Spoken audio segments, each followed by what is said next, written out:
Et coucou, bonsoir tout le monde, bienvenue dans les lundis décalés, c'est notre rendez-vous du lundi soir par rapport au thème de la semaine dernière, donc on va discuter ensemble. Déjà, si vous êtes en direct, je vous invite à écrire hashtag direct, comme ça je vois qui est connecté avec nous. Si vous êtes en replay, je vous invite à écrire hashtag replay, comme ça je verrai qui est connecté également. Le thème de la semaine dernière, c'était le HPI, l'hypersensibilité, etc. Et ses relations au sein du travail. Le thème de cette semaine, c'est le besoin d'amour et vous. Donc on va avoir de quoi dire également. Bonjour Andrea, bonjour Monia, bonjour Ismaïla, Françoise, coucou, comment tu vas? Donc on va parler de ça, ça a donné matière. Coucou Patrick. Et je sais que on a eu beaucoup de soucis. Et moi, la première concernée, hein, quand j'étais à l'hôpital, moi étant HPI, les rapports au travail étaient très très compliqués. Bonjour Virginie. Et je peux le comprendre, le HP aussi, et le hypersensible aussi, et l'introverti aussi, parce que ce sont des modes de fonctionnement qui sont... Ouh, j'ai plus de voix. Ce sont des modes de fonctionnement qui sont déjà décalés de par leur mode de fonctionnement. Hein, ça, on le sait, c'est pour ça qu'on est là ici. Et donc, on va comprendre ce sentiment de décalage face au travail et pourquoi particulièrement ces profils-là se sentent décalés, à part, mal intégrés, pas compris et on a tendance à changer régulièrement de travail. Donc on va tout regarder et mettre à plat. Enfin, tout regarder et mettre à plat, hein, ça dure qu'une demi-heure, hein, je peux pas vous coacher en direct ici. Mais voilà, on va essayer de vraiment mettre à plat ce problème-là. Et d'ailleurs, ceux qui regardent, coucou Olivier et Stéphane, ceux qui regardent, je vous invite à écrire hashtag décalage si vous vous sentez en décalage dans votre travail et que ça vous nuit au quotidien. C'est-à-dire, coucou Samuel, c'est-à-dire que ça vous nuit au quotidien, c'est-à-dire que soit c'est vous qui vous mettez de côté, soit on vous met de côté. Donc voilà, marquez-moi hashtag décalage pour ceux qui ressentent ça au sein de leur travail, parce que je sais que c'est assez atroce en fait, et ça pousse même à la parano, hein, genre dès que quelqu'un se met à parler avec une autre personne, t'as l'impression qu'on parle de toi, donc voilà, ce sentiment de décalage c'est assez atroce au travail, et donc on va en discuter. Déjà, prenons les bases. Le sentiment de décalage, il a toujours été présent dans notre vie, ok? Par rapport à notre base à nous, qu'on soit HPI, HPE, hypersensible, introverti, le sentiment de décalage, il a toujours été présent dans notre vie. Donc la question est, pourquoi ça changerait? Pourquoi, si ça a toujours été présent dans ma vie, depuis mon enfance, depuis l'école, depuis toute mon adolescence, etc., pourquoi ça changerait dans ma vie professionnelle? C'est un schéma qui est ancré. C'est-à-dire que votre cerveau a l'habitude de ce mode de fonctionnement. Donc déjà, à partir du moment où c'est un schéma qui est ancré, c'est un schéma qui fonctionne comme ça aussi bien dans le privé que dans le professionnel. Les deux sont intimement liés. Ça, c'est la première chose. J'ai pris des notes, hein, donc vous allez voir, je lis. Donc voilà, le principe, c'est que c'est un schéma qui est induit et c'est des routines de notre cerveau.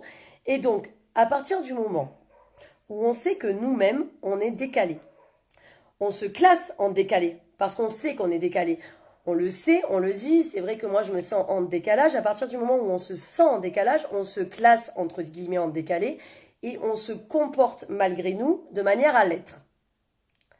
Alors, je vais reprendre la phrase. À partir du moment où on se classe en décalé, on le sait qu'on est décalé, on se dit toute notre vie on a été décalé, etc.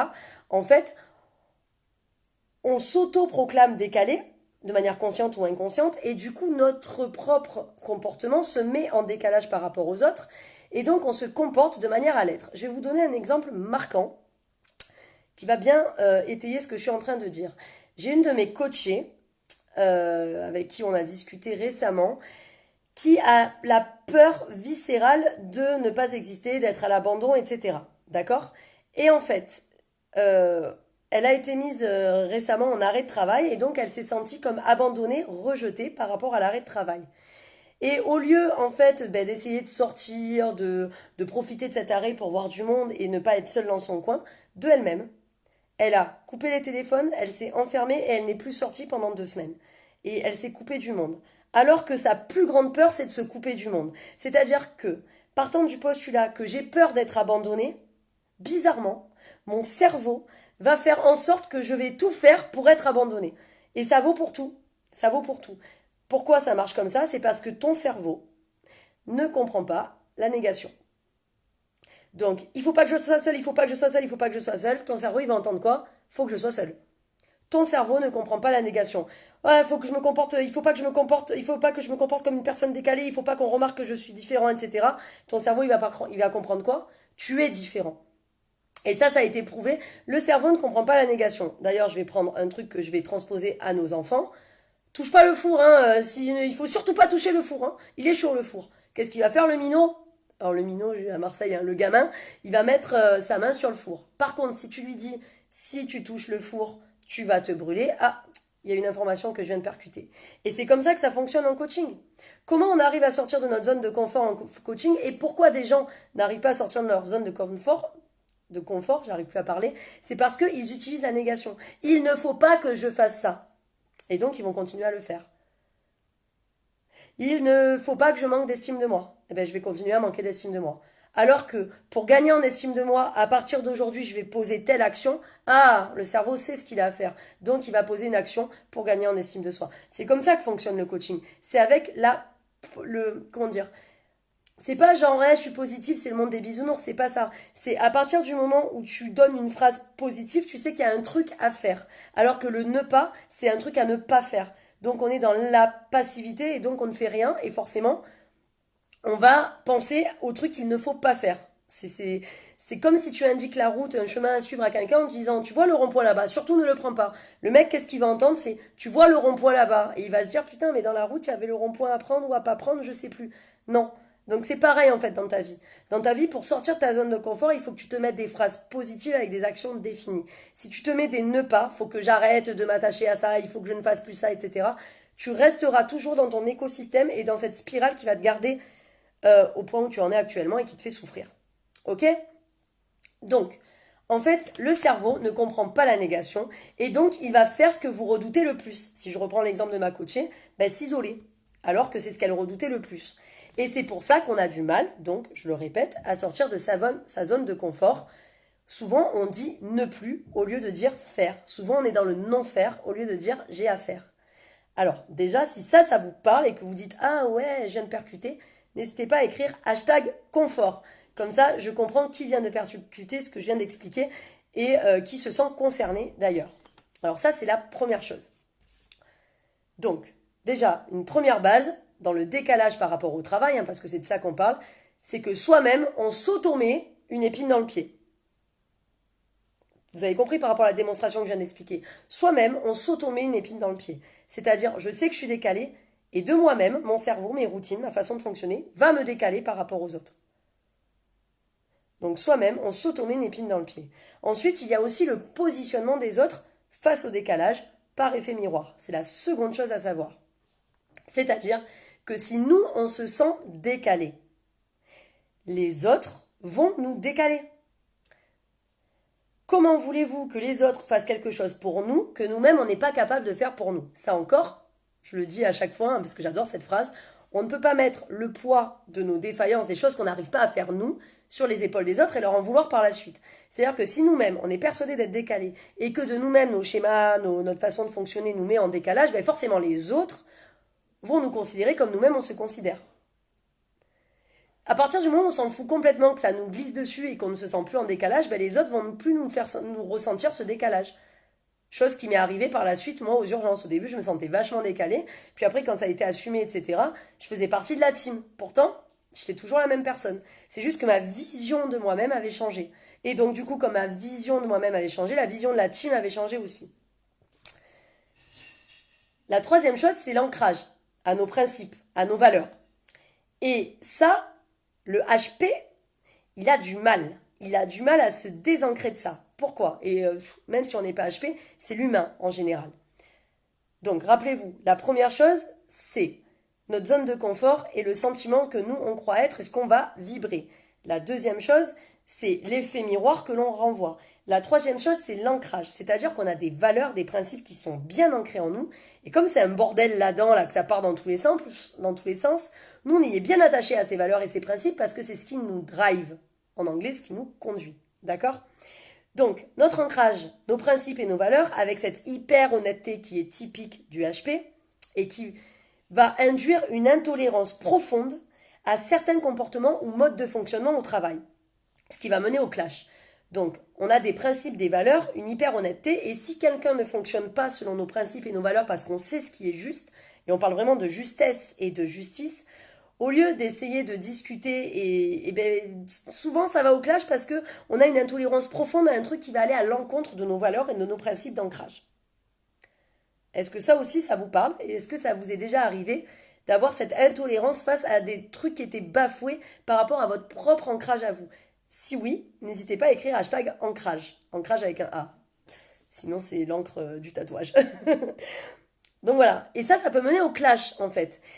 Et naturellement, et ça c'est humain, on attend tout naturellement que l'autre en face ait la même chose que nous. C'est-à-dire que l'autre en face fasse les mêmes choses que nous, se donne autant au travail que nous, et les mêmes valeurs que nous, et les mêmes principes que nous.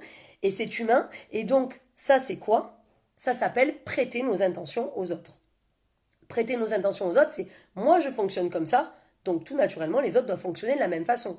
C'est pas être pédant ni rien, c'est humain. Ça veut dire que je prête mes intentions aux autres parce que moi, ce que je connais comme mode de fonctionnement, c'est le corps dans lequel je suis, le cerveau dans lequel je suis.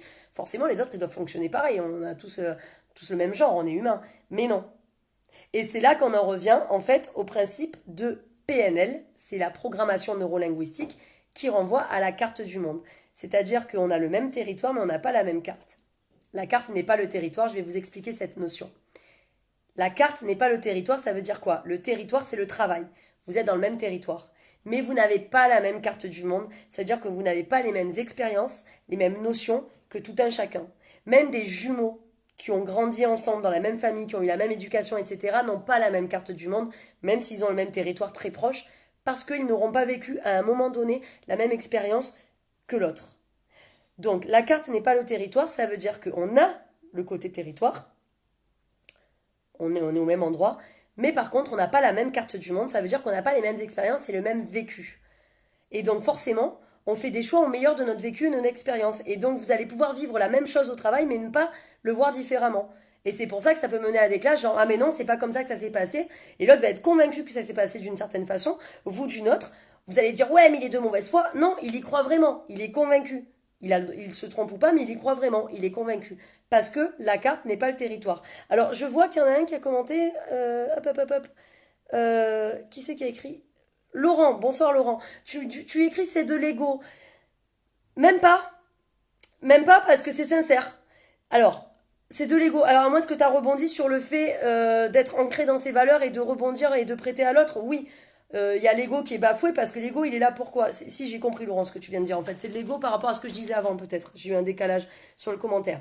L'ego, il est là pour quoi? L'ego, il est là pour être vengeur, être protecteur, etc. Il faut pas non plus le bafouer, l'ego. L'ego, il est là pour te venger, te protéger, etc. Effectivement, quand quelqu'un n'est pas en accord avec tes valeurs et que ça bafoue tes valeurs, tu vas vachement t'énerver parce que l'ego vient derrière pousser à l'énervement. Mais si tu le ravales cet ego et que tu analyses ce qui s'est passé et que tu comprends la notion de carte du monde, de PNL, etc., là, tu arrives à être en fait plus en douceur et être dans la compréhension et la communication plutôt que de suite le côté frontal d'affrontement. Donc c'est pour ça que c'est important de connaître ces notions et c'est pour ça que souvent on a du mal au travail. Et quelle est notre réaction? Notre réaction, elle peut être de 3 solutions différentes. Je les ai écrites. Hein. Alors la première solution, mais celle-là, c'est la plus compliquée, c'est après avoir fait du travail, c'est que ça lâcher prise. C'est-à-dire je compartimente. Ce qui se passe au travail, ça se passe au travail. Ouais, il m'aime pas, c'est pas grave, je suis là pour faire mon job. Ouh, je suis dans le lâcher prise, je lâche prise, je rentre à la maison, hop, c'est compartimenté. C'est-à-dire que je raccroche au vestiaire et je rentre chez moi. Enfin voilà, on est vraiment dans le lâcher prise. Ça, c'est la première option, mais ça requiert un travail sur soi et de la compréhension des modes de fonctionnement et d'interaction humaine. Ok? On n'a pas la science infuse et on est là pour apprendre. La deuxième solution, c'est le changement de travail, chose que beaucoup d'entre vous font. Il y en a, ils me disent, ouais, changer 10 fois de travail en 6 ans. Alors en plus, sur les CV, ça craint parce que du coup, on me dit que j'arrive pas à garder un travail, alors que pas du tout. C'est parce que ça bafoue mes valeurs, je me sens pas bien, etc. Et ça s'appelle la mini-transition.